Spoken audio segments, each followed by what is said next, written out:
बड़ी खबर दादरा और नगर हवेली के इंडस्ट्रियल एरिया में भीषण आग की खबर है। ये आग सिलवासा के दादर गांव में लगी है।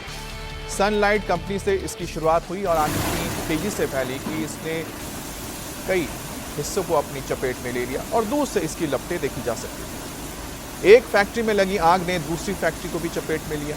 आग को काबू में करने के लिए फायर ब्रिगेड की 15 गाड़ियां काफी देर तक जूझती रहीं। आग लगने के कारणों की जांच की जा रही है, लेकिन इस अग्निकांड में कई फैक्ट्रियों को भारी नुकसान की आशंका है। लपटों से आप अंदाजा लगा सकते हैं कि आग कितनी भीषण रही होगी। पूरे फैक्ट्री कैंपस में आग की लपटें देखी जा सकती है, धुएं का गुबार देखा जा सकता है और उसको ये दो तस्वीरें आप देख रहे हैं जहां पर फैक्ट्री में आग की तस्वीर है। तेज लपटें उठती हुई दिख रही हैं और आग तेजी से फैलती हुई पास की हुई फैक्ट्री को अपनी चपेट में ले ली। करीब 15 फायर ब्रिगेड की गाड़ियां मौके पर पहुंची और आग बुझाने का काम लगातार चलता रहा। आशंका जताई जा रही है कि इस आग की वजह से बड़ा नुकसान हुआ है। बात करते हैं गोवा की, जहां नाइट क्लब अग्निकांड की जांच तेज कर दी गई है। गोवा पुलिस की टीम ने दिल्ली से रविवार को भरत कोहली नाम के शख्स को गिरफ्तार किया है। अब भरत दिल्ली में बैठकर बर्च बाय रोमियो लेन के सारे क्लब्स का मैनेजमेंट देखता था, तो वहीं पर क्लब के दोनों मालिक गौरव और सौरभ लूथरा थाईलैंड भाग गए हैं, जिसकी गिरफ्तारी के लिए अब इंटरपोल की मदद ली जा रही है। इधर भीषण अग्निकांड के बाद गोवा में भारी एक्शन जारी है। एक तरफ जांच कमेटी क्लब के स्टाफ से पूछताछ कर रही है, तो वहीं पर state disaster management authority SDM ने गोवा के सभी नाइट क्लब, रेस्टोरेंट, बार, इवेंट वेन्यू और ऐसी जगहों को 7 दिन के अंदर इंटर सेफ्टी ऑडिट करने का निर्देश दिया है।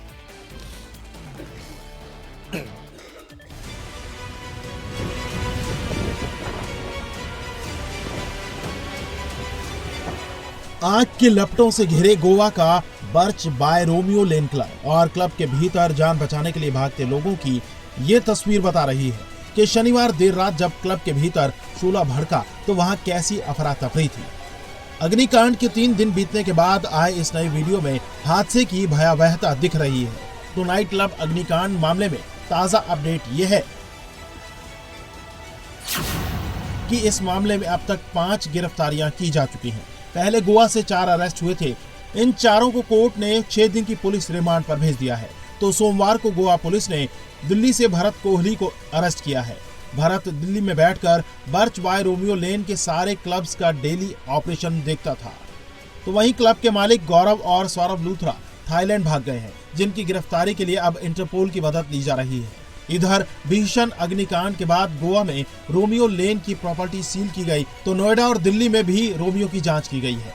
गोवा हादसे के बाद state disaster management authority Goa को सभी नाइट क्लब, रेस्टोरेंट, बार, इवेंट वेन्यू और ऐसी जगहों को 7 दिनों के अंदर इंटरनल सेफ्टी ऑडिट करने के निर्देश दिए हैं। तो हादसे में मारे गए लोगों के शवों की पहचान कर उनके परिजनों को भेजे जा रहे हैं। प्रशासन गोवा में इवेंट्स और क्लबों की व्यवस्था ठीक करने में लगा है, तो 25 मौतों के लिए जिम्मेदारी तय करने के लिए जांच जारी है। सीएम ने ये माना है कि अधिकारियों ने इस क्लब के साथ मिलकर वो परमिशन दी जो परमिशन इस क्लब को नहीं मिलनी चाहिए थी। पहले तो इस क्लब का जो आधा कंस्ट्रक्शन है वो इलीगल है, इको सेंसिटिव जोन पे है। इस क्लब के पास कई परमिशन नहीं थी, जिसमें से फायर सेफ्टी की जो परमिशन होती है वो शामिल है। हालांकि सीएम ने अब 3 अधिकारियों को इसमें सस्पेंड किया है, जिसमें से पंचायत के सदस्य भी हैं, लेकिन अब और ऐसे अधिकारी हैं जिनके बारे में सीएम ने कल खुद कहा था कि उन पर भी गाज गिरेगी। जिसने इस क्लब को परमिशन दी, ऑथराइज किया इतना बड़ा बनने के लिए, उन सब पर गाज गिरेगी। और 5 अरेस्टिंग इसमें क्लब के मैनेजर्स की हुई है, जिसमें से एक भरत नाम के व्यक्ति की अरेस्टिंग दिल्ली से हुई है। और अब जो 2 मालिक हैं, सौरभ लूथरा और गौरव लूथरा, जो रोमियो लेन के मालिक हैं, जिनके कई क्लब दिल्ली और नोएडा में भी हैं, उनके लिए लुकआउट नोटिस जारी हो चुका है। बताया जा रहा है कि जिस वक्त गोवा में रोमियो क्लब आग की लपटों से घिरा था, दिल्ली में बैठे उसके मालिक यहां से फरार होने की फिराक में थे। 7 दिसंबर को दोनों के खिलाफ LOC जारी कर दी गई थी। उससे पहले क्लब के मालिक गौरव और सौरभ लूथरा 7 दिसंबर को सुबह 5:30 बजे 6E1073 फ्लाइट लेकर फुकेट निकल गए थे। अब इनकी गिरफ्तारी के लिए गोवा पुलिस ने CBI के जरिए इंटरपोल से मदद मांगी है। क्लब के मालिक गौरव और सौरभ के दिल्ली वाले घर पर गोवा पुलिस ने नोटिस चस्पा किया है। तो गोवा में बिर्च के सभी स्टाफ को गोवा पुलिस ने बुलाकर पूछताछ की है। गोवा नाइट क्लब में शनिवार देर रात हुए हादसे में जिन 25 लोगों की जान चली गई, उसके लिए गोवा का वो करप्ट सिस्टम जिम्मेदार है। अब तक की जांच में पता चला है कि बर्च क्लब के संचालन में तमाम तरह के नियमों की अनदेखी की गई। इस क्लब में फायर सेफ्टी के लिए कोई इंतजाम नहीं था। इमरजेंसी एग्जिट सिस्टम फेल था। वेंटिलेशन अलार्म भी काम नहीं कर रहा था। सैकड़ों की गैदरिंग के बीच एंट्री एग्जिट का एक ही रास्ता था। तो संकरा रास्ता होने के कारण आग लगने के बाद क्लब तक दमकल को पहुंचने में काफी दिक्कत हुई। गोवा पुलिस ने सोमवार को उन अफसरों से भी पूछताछ की जिन्होंने क्लब को लाइसेंस और परमिट जारी किया था। तो 3 मेंबर्स वाली जांच कमेटी ने क्लब का दौरा किया। यह कमेटी 6 दिन में अपनी रिपोर्ट सरकार को सौंपेगी। जहां हम लोग कम पड़े हैं उसमें चेंज लाने की ज़रूरत है, उसमें बदलाव लाने की ज़रूरत है। और जो हफ्ता कलेक्ट करके ये काम किया है उसको जेल जाने की ज़रूरत है। वो जगह सेटलमेंट जोन नहीं है, सॉल्ट पेन है। जिसने बड़ा कंस्ट्रक्शन किया है उधर, उसके ऊपर फाउंडेशन वो है। उसके बाद जितने भी लाइसेंस दिए हैं, जिस डिपार्टमेंट में लाइसेंस दिए हैं, अभी जो लाइसेंसेस आगे चल के दिए हैं, उनको सबको 3-4 लोगों को सस्पेंड किया गया है। उनके ऊपर विजिलेंस इंक्वायरी बिठाई है और मैजिस्ट्रियल रिपोर्ट 4 दिन के अंदर आ जाएगा। एफआईआर दर्ज हुआ है। जो इसमें इन्वॉल्व है उनको जेल जाना ही है। जिस लापरवाही की बात विधायक माइकल लोबो कर रहे हैं, उससे जुड़ा एक पुराना वीडियो भी सामने आया जिसमें क्लब के अंदर ऐसे इवेंट हो रहे थे जिनमें आग का इस्तेमाल किया जा रहा था। हालांकि इस तरह के इवेंट के लिए क्लब के पास कोई परमिशन नहीं थी। इधर क्लब के फरार चल रहे मालिक सौरभ लूथरा ने सोशल मीडिया में पोस्ट कर लोगों की मौत पर दुख जताया है। इस हादसे में जिन लोगों की मौत हुई है उनमें ज्यादातर क्लब के कर्मचारी हैं जो झारखंड, उत्तर प्रदेश और असम जैसे राज्यों से रोजी रोटी के लिए गोवा आए थे। 17 डेड बॉडीज को सरकार ने उनके राज्यों में भेज दिया है। अभी देखो, एक डेड बॉडी इधर है, ये एक डेड बॉडी इधर है, एक डेड बॉडी ऑलरेडी चला गया। ठीक है, अभी तो देखो, हम लोग तो कमाने के लिए आते हैं। सरकार का तरफ से जो प्रोसेस है, प्रोसेस वो सरकार ही जाने। हम लोग तो इधर कमाने के लिए, हम लोग को इतना नॉलेज नहीं है इस चीजों में। ऐसा अचानक से हो गया, वो कोई वो बर्थडे पार्टी वो कर रहा था, उधर कुछ उड़ाता था ऊपर। वो मेरे को इतना नॉलेज नहीं है सर। मेरा बड़ा भाई का लड़का है, उसका गांव में बहुत बुरा बाप है, माँ कमाने वाला एक ही लड़का था। 3-4 महीने ऐसे ही आया गांव से। कमाने लिए कोई नहीं है, बुरा माँ है, बुरा बाप है उसका गांव में। गोवा अग्निकांड की जांच तेज है तो प्रशासन के सामने अब चुनौती विदेश फरार हो चुके क्लब के मालिक को वापस लाने की है। और गोवा के क्लब में अग्निकांड के बाद एक्शन में आए प्रशासन ने गौतम बुद्ध नगर में रोमियो लेन फूड चेन समेत 102 रेस्टोरेंट और बार की जांच की है। गोवा सरकार की ओर से लगातार कार्रवाई की जा रही है और बड़ी खबर यह है कि गौतम बुद्ध नगर में रोमियो लेन फूड चेन समेत 102 रेस्टोरेंट और बार की जांच की गई है। फायर और एक्साइज विभाग की टीम ने एनओसी और अन्य मानकों की जांच शुरू कर दी है। सभी के पास फायर एनओसी मिली है और टीम ने रेस्टोरेंट में आने जाने के रास्ते, लोगों के बैठने की क्षमता, सुरक्षा उपकरण आदि मानकों की जांच रिपोर्ट बनाकर उच्च अधिकारियों को भेजी है। कुछ खामियां मिलने पर दुरुस्त कराने के निर्देश भी दिए गए हैं। बात करते हैं यूपी के मिर्जापुर की, जहां पर धर्म परिवर्तन से इनकार करने पर हिंदू युवती पर हमला करने वाले सैफ की तलाश तेज कर दी गई है। पुलिस ने मामले में अब तक 9 लोगों को गिरफ्तार किया है तो सैफ की तलाश में घर घर चेकिंग की जा रही है। वहीं पुलिस की कार्रवाई से लोगों में गुस्सा है और देर रात हिंदू संगठन और स्थानीय लोगों ने जमकर विरोध किया है, नारेबाजी की है। बीते 5 दिसंबर को कटरा कोतवाली हिंदू युवती के धर्म परिवर्तन से इनकार करने पर मुस्लिम युवक ने उसका ब्लेड से गला रेत डाला था और वो फरार हो गया था, जिसकी तलाश की जा रही है।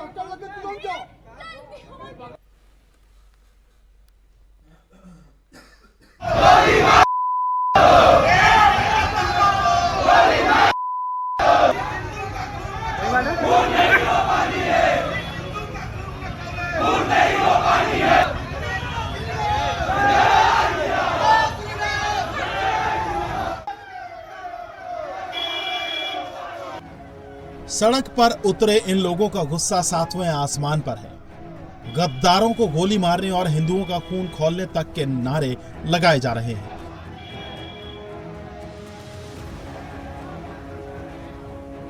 और इसकी वजह है ये शख्स। इसका नाम है अब्दुल्ला उर्फ सैफ, जिसकी तलाश पुलिस कई घंटों से कर रही है। ये शख्स यूपी के मिर्जापुर में लव जिहाद का आरोपी है। अब्दुल उर्फ सैफ एक युवती पर धर्म परिवर्तन का दबाव डाल रहा था और जब हिंदू युवती ने धर्म परिवर्तन से इनकार किया तो इसने घर में घुसकर ब्लेड से उसका गला रेत डाला।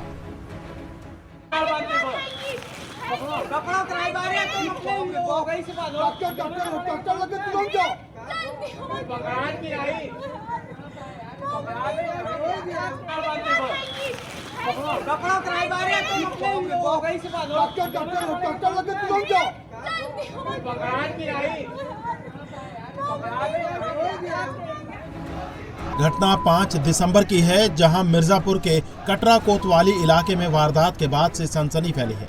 गुस्साए हिंदू संगठन और स्थानीय लोग मशाल जुलूस निकालकर सख्त कार्रवाई की मांग कर रहे हैं। लेकिन 4 दिन बाद भी पुलिस के हाथ खाली हैं। पुलिस ने फरार आरोपी पर 25,000 रुपए का इनाम घोषित किया है। घर घर तलाशी अभियान चलाया जा रहा है। पुलिस की टीमें शहर के संवेदनशील इलाकों में दबिश दे रही हैं क्योंकि पुलिस को शक है कि आरोपी आसपास के क्षेत्रों में ही कहीं छिपा हो सकता है। तो देखिए यहाँ घर में है नहीं ना, निकलते ही नहीं हम लोग। कोई बात नहीं। आपके यहाँ आपके घर में जो 2 लोग हैं ना, उनके दोस्त है। हम तो उसको जान भी नहीं करते सर, आपका दोस्त है। बताया भाई, पीछे बताया तब ना हम आपके घर आए। हालांकि मामले में पुलिस ने पहले 2 लोगों को गिरफ्तार किया था, जिसके बाद अब आरोपी सैफ के जानने वाले 7 रिश्तेदारों को हिरासत में लेकर पुलिस पूछताछ कर रही है, जिनमें आरोपी सैफ का जीजा रुस्तम खान और गुलाम साबिर, उसकी बहन शमायरा और शायरा, आरोपी सैफ का चाचा कल्लू उर्फ निजामुद्दीन और मुन्ना उर्फ बदरुद्दीन समेत सैफ का दोस्त वारिस उर्फ गोलू शामिल हैं। क्षेत्र कटरा में दिनांक 5/12/25 की घटना के संबंध में 2 अभियुक्तों को पूर्व में जेल भेजा जा चुका है। विवेचना के क्रम में 7 और अभियुक्तों को, जो अभियुक्त अब्दुल के परिवारजन एवं संबंधित हैं, घटना में संलिप्तता पाए जाने पर कठोरतम धाराओं में गिरफ्तार कर न्यायिक अभिरक्षा में जेल भेजा जा रहा है। गहनता से विवेचना की जा रही है। अग्रिम कठोरतम वैधानिक कार्रवाई इसमें की जाएगी। हमले में बुरी तरह घायल युवती का वाराणसी के हॉस्पिटल में इलाज चल रहा है। पुलिस के मुताबिक पीड़िता और आरोपी युवक एक दूसरे को करीब 1 साल से जानते थे, लेकिन कुछ दिनों से दोनों के रिश्ते में दरार आ गई थी। इसी तनाव की वजह से आरोपी सैफ ने युवती पर जानलेवा हमला किया और फरार हो गया। वहीं फरार आरोपी सैफ के घर राजस्व विभाग की टीम भी पहुंची, जहां उसके मकान की नपाई की गई। माना जा रहा है कि सैफ के घर बुलडोजर की कार्रवाई भी हो सकती है। इस समय हम मौजूद हैं कुरैश नगर रामबाग के सैफ के मकान पे, जो आरोपी है, जिन्होंने ब्लेड से युवती पर ऊपर फ्राइडे की रात को हमला किया था। राजस्व की टीम आई हुई थी और ये उनका मकान है। आप देख सकते हैं मकान की नापी जोखी किया गया है। राजस्व की जो टीम नापी करके गई है मकान का, संभवतः यह है कि बुलडोजर कार्रवाई की जाएगी। पुलिस प्रशासन मामले में एक्टिव हो गया है। हालांकि परिवार पुलिस की कार्रवाई से संतुष्ट नहीं है। परिवार वालों की मांग है कि आरोपी को जल्द से जल्द गिरफ्तार कर कड़ी कार्रवाई की जाए। अभी तक गिरफ्तारी तो नहीं हो पाई, आश्वासन केवल मिल रहा है। लड़की की हालत अभी नाजुक ही है। पुलिस अपना काम कर रही है, लेकिन अभी तक कोई ठोस कार्रवाई और ठोस जो है जवाब मिल नहीं पाया है। लेकिन आश्वासन मिला है कि जल्द से जल्द मुजरिम पकड़ा जाएगा। धर्म परिवर्तन और लव जिहाद को लेकर सीएम योगी पूरी तरह से सख्त है। ऐसे में पुलिस आरोपी की चप्पे चप्पे पर तलाशी कर रही है। बड़ी खबर मध्य प्रदेश से आ रही है, जहां पर राज्य मंत्री प्रतिमा बागरी के भाई अनिल बागरी को पुलिस ने गांजा तस्करी के आरोप में गिरफ्तार किया है। यह गिरफ्तारी सतना के रामपुर बघेलान थाना पुलिस ने की है। पुलिस ने मुखबिर की सूचना के आधार पर ऑपरेशन चलाकर पंकज सिंह के घर पर छापेमारी की, जहां से 46 किलो गांजा बरामद किया। अनिल से पूछताछ में बताया गया है कि गांजा अनिल बागरी और उसके बहनोई का है। इसके बाद पुलिस ने अनिल और उसके साथी पंकज को गिरफ्तार कर लिया। दोनों को कोर्ट ने 19 दिसंबर तक जेल भेज दिया है। प्रतिमा बागरी के बहनोई शैलेंद्र सिंह को भी यूपी की बांदा पुलिस 3 दिसंबर को गिरफ्तार कर चुकी है। भाई और बहनोई की गिरफ्तारी के बाद राज्य मंत्री प्रतिमा बागरी को कांग्रेस ने घेरना शुरू कर दिया है। भाई की गिरफ्तारी की खबर पर मंत्री महोदया उखड़ी हुई हैं। मैम, आपके भाई पकड़े हैं गांजा तस्करी में, क्या कहेंगे? जबरदस्ती की बात क्यों करते हो तुम लोग? नहीं, आप बता दीजिए, अपना पक्ष बता दीजिए, क्या कहेंगे? मंत्री महोदया की झुंझलाहट इसलिए भी है क्योंकि इस पूरे ड्रग रैकेट में प्रतिमा बागरी के परिवार से ये दूसरी गिरफ्तारी है। ये पूरा कनेक्शन हम आपको बताएंगे, लेकिन पहले देखिए जो शख्स अपना मुंह छिपा रहा है, आखिर उसे क्यों और कैसे पकड़ा गया है। 7 और 8 दिसंबर की रात पुलिस ने पंकज सिंह के घर पर दबिश दी। पंकज सिंह के घर से 46 किलो गांजा बरामद किया गया। पूछताछ में पंकज ने बताया कि गांजा राज्य मंत्री प्रतिमा बागरी के भाई अनिल बागरी और बहनोई शैलेंद्र सिंह का है। शैलेंद्र सिंह को यूपी की बांदा पुलिस 3 दिसंबर को गिरफ्तार कर चुकी है। अनिल बागरी ने जो गांजा पंकज सिंह के घर छुपाया था, उसकी कीमत 9,22,000 रुपए है। थाना रामपुर बघेलान क्षेत्र अंतर्गत जो भरौआ गांव है, उसमें पंकज सिंह बघेल पिता सत्येंद्र प्रताप सिंह बघेल जो अपने मकान के सामने एक टीन शेड में जो है धान की बोरियों के नीचे जो है 4 बोरियों में गांजा छुपा करके रखा था। उसे मुखबिर की सूचना पर दबिश दी गई और बोरियों में से 12 पैकेट जो है गांजे के प्राप्त किए गए, जिनका कुल वजन 46 किलो 134 ग्राम है, जिसकी कुल कीमत 9,22,680 रुपये पाई गई है। आरोपी के विरुद्ध जो है 8/20 NDPS एक्ट का मामला पंजीबद्ध किया जाकर के प्रकरण अनुसंधान में लिया गया है कि यह गांजा जो है अनिल बागरी पिता जयप्रताप बागरी एवं शैलेंद्र सिंह राजावत से प्राप्त किया गया था, जिनके विरुद्ध भी 8/20 एवं 29 NDPS एक्ट के अंतर्गत प्रकरण पंजीबद्ध कर विवेचना में लिया गया है। नहीं, अभी इसको प्रकरण में आरोपी बनाया गया है। इसके खिलाफ अभी जो है कार्रवाई चालू है, अनुसंधान में है। अब तक की जांच में सामने आया है कि अनिल और शैलेंद्र लंबे समय से गांजा तस्करी के धंधे में साझेदार थे। ये पहली बार नहीं है जब प्रतिमा बागरी के परिवार से जुड़े लोग तस्करी के जाल में फंसे हैं। प्रतिमा बागरी के बहनोई शैलेंद्र सिंह कछवाहा पर पहले भी गांजा और शराब तस्करी के कई केस दर्ज हैं। शैलेंद्र सिंह को सतना पुलिस पहले भी नशीले कफ सिरप की तस्करी में गिरफ्तार कर चुकी है। शैलेंद्र के मोबाइल से 5.5 करोड़ रुपए के अवैध ट्रांजैक्शन का खुलासा हुआ था।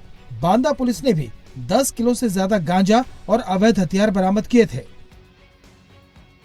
जब एक राज्य मंत्री के परिवार को लेकर इतने संगीन आरोप लग रहे हों, तो उस पर सियासत होना लाजमी है। इसलिए अनिल बागरी की गिरफ्तारी के साथ ही कांग्रेस हमलावर हो गई है। प्रतिमा बागरी मध्य प्रदेश सरकार में नगरीय विकास एवं आवास राज्य मंत्री हैं। प्रतिमा बीजेपी महिला मोर्चा के महामंत्री रह चुकी हैं। प्रतिमा के पिता जयप्रताप बागरी और मां कमलेश बागरी दोनों पंचायत सदस्य रहे हैं। 2023 के विधानसभा चुनाव में प्रतिमा ने कांग्रेस के कल्पना वर्मा को 36,000 से ज्यादा वोटों से हराया था।